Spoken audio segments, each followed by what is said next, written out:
In Franklinton, there's an area, a space that you would never know actually gives us a glimpse into the race for the atomic weapon. It's a site that was radioactive for decades, and it shows us how a unique Columbus business and a just as unique man played an intricate part in its development and etched Columbus's name in the history of the Manhattan Project. This week, we're diving into something that I've been doing a lot of research on. It's something that I think has been a little lost to time. It's a story that has always been super interesting to me. This episode's going to be a little different than our typical weekly interviews. Don't worry, we've got plenty of those planned with more notable names in the future, with some people who are doing some really cool things in Columbus. But if you're newer to this channel, we do these history deep dives sometimes.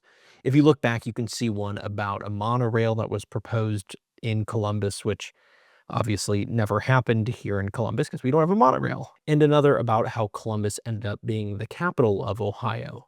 I'm a huge fan of history, so these are always fun for me to do, and I'm a former journalist, so I really enjoy doing kind of a deep dive of topics like this, especially ones that are really local, like this one. I also live in Franklinton, so this is a story that I really think kind of hits close and is a really cool part of the history of this community. This week, we're looking at the story of industrialist Lyman Kilgore, his business called B&T Metals, and the company's role in developing the atomic bomb.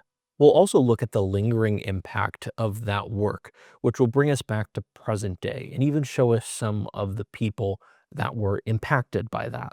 Now, before we get into the story of B&T Metals and the work on the Manhattan Project, I really wanted to take a little bit to look at the individual who was behind this, Lyman Kilgore. Lyman was born in the late 1800s in Hillsboro, Ohio. The small town is about an hour and 20-some minutes southwest of Columbus. He was there and met his wife, Mabel, there. Lyman and Mabel had two daughters, Virginia and Sarah. After he got married, Lyman decided he wanted to move closer to Columbus and found a job at an apple farm there. His days were spent exactly how you'd imagine they were at an apple farm. Pruning trees, picking apples, pressing them, and whatever else you do when it comes to working on an apple farm.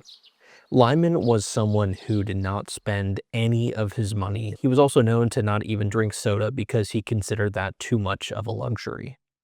After some time on the farm, Lyman decided it was time for him and his family to move into Columbus, no longer on the outskirts where that apple farm was. He got a job at B&T Floor in Franklinton, which is where our whole story starts.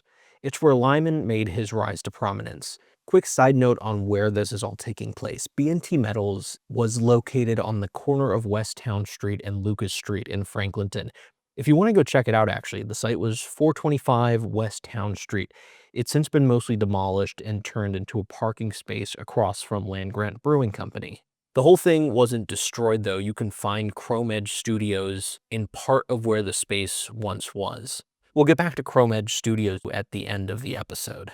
Now, back to Lyman and his first role at B&T. His first role there was with the floor conditioning and covering crew at B&T Floor. He was known as a, quote, skilled craftsman and mechanic.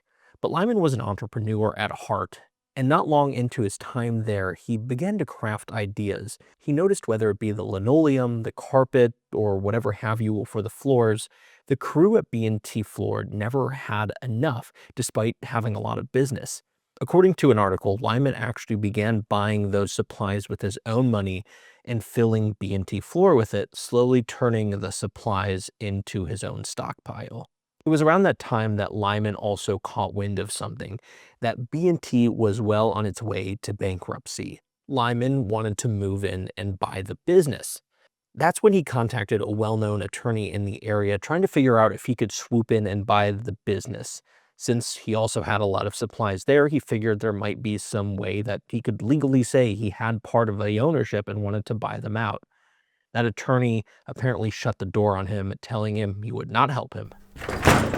But Lyman was persistent and found a student who was completing their law training at Ohio State University, and apparently he went over and asked him for help. That student did help, and that student also ended up being a longtime partner of Lyman's. According to reporting, that plan worked.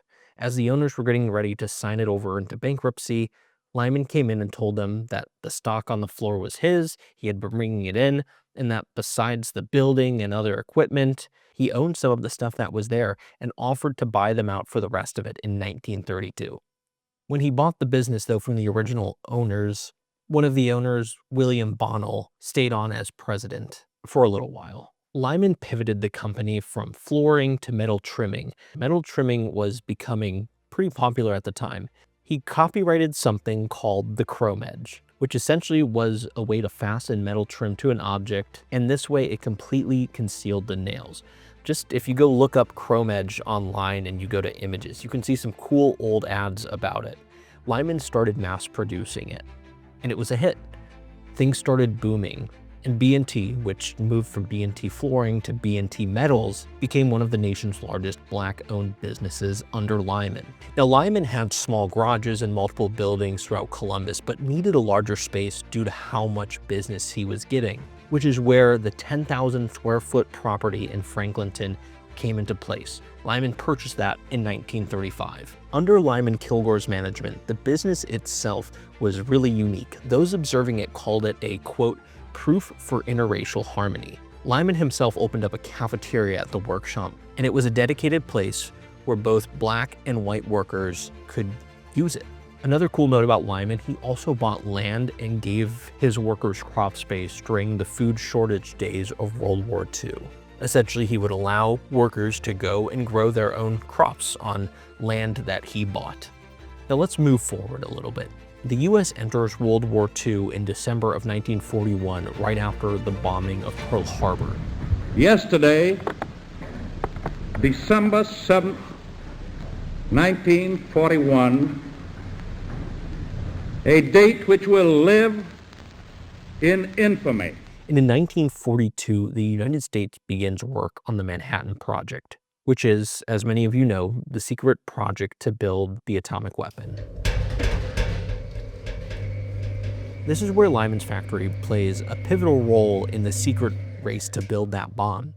In early 1942, DuPont, who was working for the Manhattan Project, contracted B&T Metals to extrude uranium billets into long rods. In the reactor are placed rods of natural uranium. In roughly the span of 7-ish months, Lyman's plant turned out more than 336,000 pounds of uranium into those rods. It's a lot of metal work, and what that essentially was a big step in the process for making reactor fuel.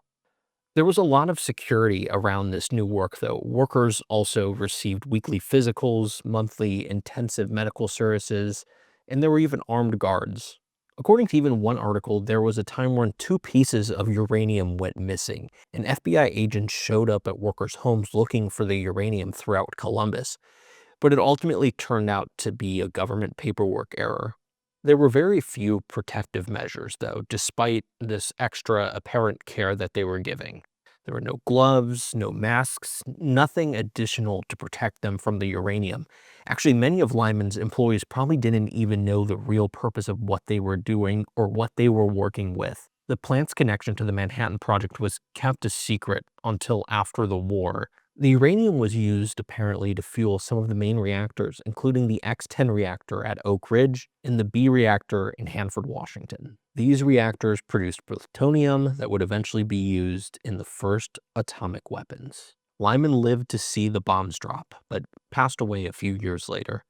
He died when he was 60 years old in 1948. He lived on North 21st Street in the King Lincoln Bronzeville area, a historically African-American neighborhood here in Columbus.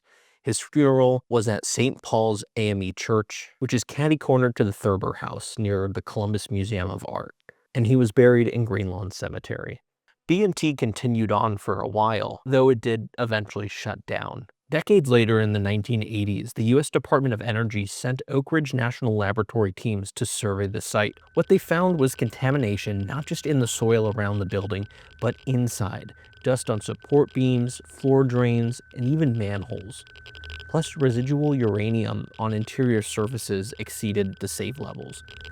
One of the biggest sources of this was during the original extrusion work, Heating cylinders were blown out, which essentially means uranium particles were shot off into the air. And outside shavings from the machining process were apparently dumped in a nearby parking lot, which was another source of contamination. Because of all these findings, the site was designated for remediation. In 1996, contractors working for the Department of Energy cleaned up the property, decontaminating drains, interior surfaces, soil, those manholes. By 2001, the Department of Energy officially certified that the site was safe and released it for unrestricted use. Most of the building now does not exist, but Croman Studios, which is an art studio located in the Franklinton Arts District, where B&T Metals was, now gives an homage of sorts to Lyman with their name, since Chrome Edge was Lyman's big invention that helped put B&T Metals on the map. In 2005, the Columbus Dispatch wrote an article where they interviewed a man named Cecil Campbell. Cecil was 88 and living on the south side. Cecil was, to the writer's knowledge, the only worker who was still alive in 2005 who worked at B&T with the uranium.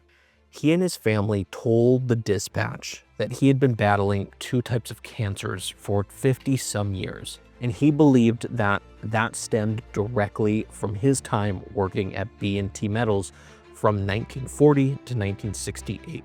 By that account, he would have been working in a radioactive site for roughly 25 years. In that article, Cecil said that, quote, rays would come off the extruded bars like heat waves off the highway.